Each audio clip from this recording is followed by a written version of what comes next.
In today's video, I'm going to teach you how to create an invoice template in Xero.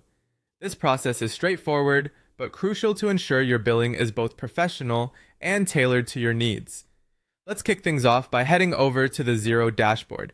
If you're not already logged into your Xero account, you might want to pause the video here and do that first. Once you're on the dashboard, you'll notice the navigation menu. Look around and find the highlight area. This is crucial as it will direct us to where we need to go next. Now, let's go ahead and click on the Settings button. You'll find it usually around the upper right section of the dashboard.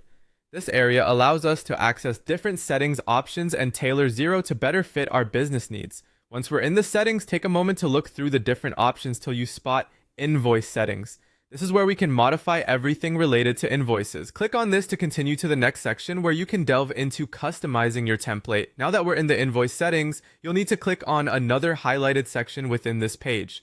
This step will take us to areas we need to adjust or set up our template to ensure it reflects our company's brand and necessary billing information.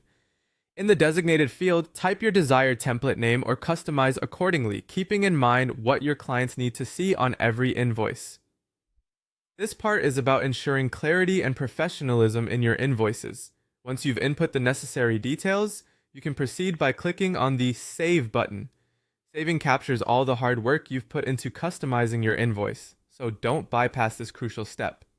Next up, you'll want to click on Download if you need a copy of the current setup. This can serve as a backup or a means to share the template if others need to use it within your organization. After handling the download, it might be time to bring in some elements from a different source, which is why you'll next click Upload. This could be any specific invoice format you already have that you want to integrate into Xero.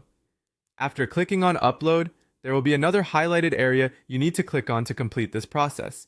Once you've selected your file, proceed with clicking on Upload once more to finalize your import. This action ensures your custom template is now successfully integrated into the Xero system for seamless use each time you bill a client. And there you have it. By following these steps, you've set up a custom invoice template in Xero, ready to help streamline your invoicing process and make it as efficient and personalized as possible. Thank you for following along, and I hope this guide has been helpful. Enjoy your enhanced invoicing experience.